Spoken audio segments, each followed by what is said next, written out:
E se existir um processador Xeon que seja mais custo-benefício do que o Xeon mais popular de todos e mais conhecido por ser um custo-benefício? Com toda certeza, se existir, vai ser esse cara aqui, o Xeon E52630LV3. Eu quero agradecer muito ao amigo inscrito aqui do canal, Marcos Player, que tem enviado esse processador para a gente testar. Marcos, por favor, entre em contato comigo ou pelo Instagram, ou Telegram, ou e-mail, porque eu não estou achando o seu contato aqui. Olhei o preço dele hoje, ele está na casa dos R$126. Ele é um processador mais barato que o Xeon E52620V3. Ele é um processador muito interessante para multitarefa. Tem 8 núcleos e 16 threads. A frequência base dele é de 1.8 GHz sem o desbloqueio do Turbo Boost. Realmente é uma frequência muito baixa. A frequência base do Xeon E52630LV3 é de 1.8 GHz em cada núcleo, mas a frequência dele com Turbo Boost ativada é de 2.9 GHz. Então, se você fizer o desbloqueio do Turbo Boost com esse processador, fazendo cada núcleo dele trabalhar a 2.9 GHz, ele realmente se torna uma opção muito interessante. Por ele ter uma frequência bem baixa em relação aos outros Xeons da linha V3, o TDP, ou seja, o tanto que ele esquenta e o tanto que ele consome, é de 55 watts, o que é um pouquinho abaixo da média dos processadores Xeon. Então ele é um Xeon bem adequado para você colocar naquela sua placa-mãe chinesa, que é bem fraquinha mesmo, aquela mais baratinha, vagabundinha, com toda certeza que ela vai tocar esse processador de boa. Detalhe, gente, eu sei que nem todas as placas chinesas são vagabundas, a gente fez vários testes aqui e a gente descobriu até algumas pérolas. Ele é um processador que trabalha com uma frequência máxima de memória RAM até 1866 MHz, tá? Igual o Xeon E52620V3, o mais popular. Porém, se você colocar uma memória com mais frequência, por exemplo, se você colocar nele uma memória de 3000 MHz, ela vai funcionar tranquilamente, porém,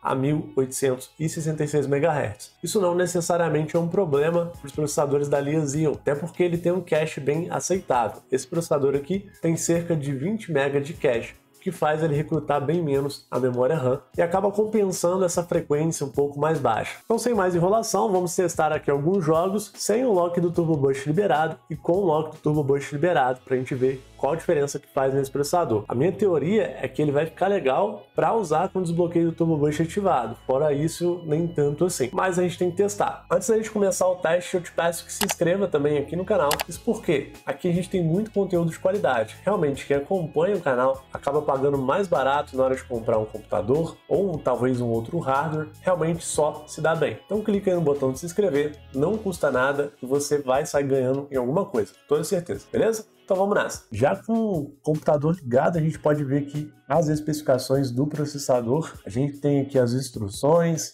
o modelo dele aqui no CPU-Z, tudo bonitinho, né? Pode ver aqui, ó, 8 núcleos, 16 threads, pode ver a velocidade que o núcleo dele tá funcionando, você vê que ele chega até 2.1 MHz na realidade, né? Aqui a gente pode ver os caches dele, placa-mãe que eu tô utilizando, é uma Ronin ZX99 8MF, que é aquela que eu sempre indico aqui no canal, beleza? Tem sempre link na descrição. Os clocks também, a memória, tá? Eu tô usando uma BIOS modificada na placa-mãe, pode ver que as latências estão um pouco baixas, tá com 13 aqui no CL13. Placa de vídeo que a gente vai usar vai ser a GTX 1060 de 6 GB. Acabei de fazer um teste de estresse com esse processador que obteve essa pontuação. Se eu fizer um teste de estresse novamente com ele, vai dar uma pontuação um pouco diferente. Isso porque agora eu estou utilizando programas para gravar, programa para gravar áudio e um programa para gravar a tela do PC. Então isso come um pouquinho de processo. Quer ver? Eu vou fazer, presta atenção, a pontuação vai ser menor.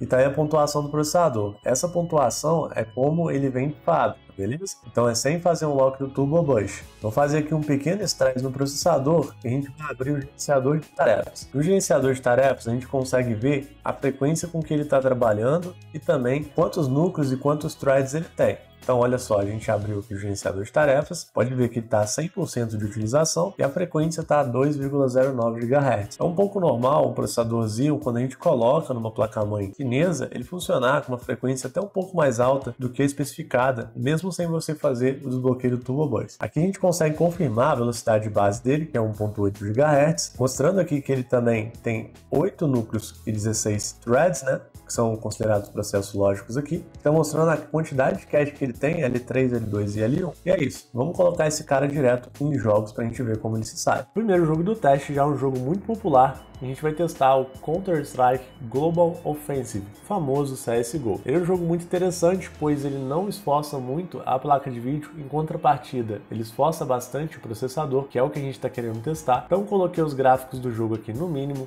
com resolução em HD.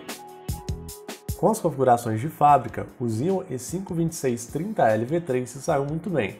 Ele atingiu uma média de FPS de mais ou menos 228 FPS no Counter-Strike, com uma mínima de 102 FPS e 1% low na casa dos 74 FPS. O nível de utilização do processador, em momento algum no teste, passou dos 30%, o que realmente é muito bom, mostrando que ele tem muita potência de sobra para atuar com multitarefas, como por exemplo fazer live stream enquanto joga, ou outro tipo de tarefa extra que não necessariamente vai afetar o desempenho do jogo, isso se for uma tarefa que só usa poder do processador. Com o desbloqueio do Turbo Boost, a gente teve um aumento na média de FPS simplesmente gritante.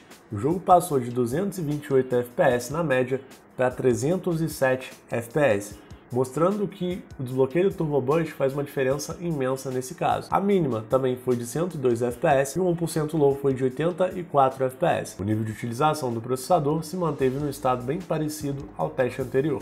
Um outro jogo muito bacana para testes é o Forza Horizon, e é claro que eu utilizei ele para fazer benchmarks também. O Forza Horizon é um jogo que tem um gráfico muito bonito, mas se você abaixar o gráfico dele no mínimo, ele usa bastante do processador. Isso porque é um jogo muito bem otimizado para usar vários núcleos do processador. Com as configurações de fábrica, o Xeon E5-2630L V3 atingiu uma média de em torno de 91 FPS no jogo, o que para mim é muito bom considerando o baixo consumo de energia que o processador tem e a baixa frequência que ele entrega em cada núcleo. Com os gráficos no mínimo e a resolução em HD, o jogo conseguiu utilizar cerca de 60% do potencial do processador, principalmente ali no início do teste. Depois, no decorrer do teste, ele ficou utilizando mais ou menos uns 45%. Com o desbloqueio do Turbo Boost liberado, o processador teve um salto de desempenho bem gritante, de 91 FPS para uma média de 111 FPS. Realmente faz muita diferença nesse caso. Vale a pena lembrar que apesar das especificações do processador dizerem que em unlock ele chegaria a 2.9 GHz, na prática ele está chegando a basicamente 2.8 GHz. Mesmo sem o desbloqueio do Turbo Boost, ele atingiu uma média muito bacana, que é de 91 FPS, considerando que o ideal para se jogar hoje é acima dos 60, realmente está muito bom. Um outro jogo bem interessante para testar foi Assassin's Creed Odyssey. Ele é um jogo que exige muito da placa de vídeo e também do processador. Coloquei o gráfico no mínimo com resolução em HD e o Xeon E5-2630L V3 acabou também se saindo muito bem no teste, mesmo com as configurações de fábrica. Ele atingiu uma média de FPS de mais ou menos 79 nesse game. O jogo utilizou muito bem do processador, chegando a ultrapassar a margem de 60% de uso. Nesse caso, nós também tivemos um salto de desempenho considerável com o desbloqueio do Turbo Boost ativado. Nós saímos dos 79 FPS para os 96 FPS. Realmente, o procedimento faz muita diferença nesse caso também. No game Shadow of the Tomb Raider, com as configurações no mínimo em HD, nós tivemos um FPS mínimo de 77, um FPS máximo de R$ 139 e uma média de 101 FPS. É claro, com as configurações de fábrica. Ele com as configurações de fábrica é um processador muito bacana, mas com o desbloqueio do Turbo Boost a gente teve um aumento de FPS muito bom de novo. A taxa de FPS mínima subiu de 77 para 89,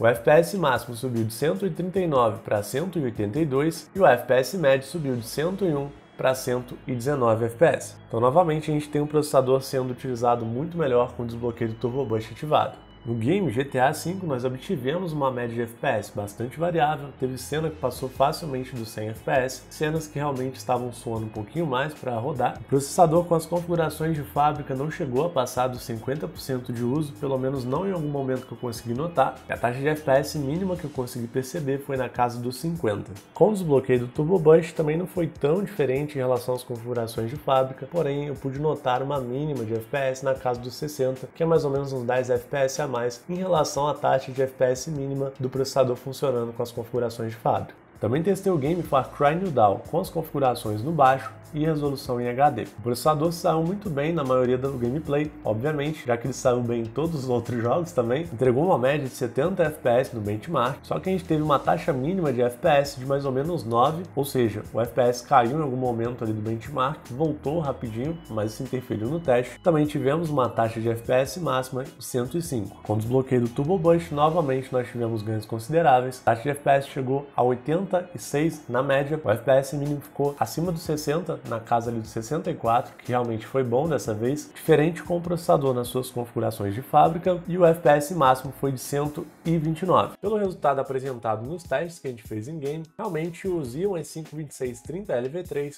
é um ótimo custo-benefício, sem sombra de dúvidas, não tem o que falar. É claro que pelo menos em games, eu acho que ele deixou um pouquinho a desejar nas configurações de fábrica. Isso se a gente considerar que tem o Xeon E5-2620V3, que pega um desempenho maior nas configurações de fábrica, sem mexer com lock boost nem nada, que é um pouquinho mais plug and play. Mas quando a gente faz o desbloqueio do Turbo Boost no 2630LV3, é notável que ele entrega um desempenho muito próximo ao 2620V3. Ainda não fiz esse comparativo, mas eu vi em outros locais e eu sei que fica muito próximo, isso com um custo relativamente baixo. Então, a minha dica é o seguinte: se você topa fazer um unlock do Turbo Boost na sua placa-mãe, também não é um procedimento difícil, que é um processador barato para jogar, o 2630LV3 é uma opção muito bacana, além do 2620V3 também. Para mim, eles são os melhores custos-benefícios do momento. Ah, papá, mas o Xeon E5-2640V3, 2678V3, olha, não estou dizendo que esses processadores são inferiores, pelo contrário, eles entregam um desempenho muito maior que esses que eu acabei de citar.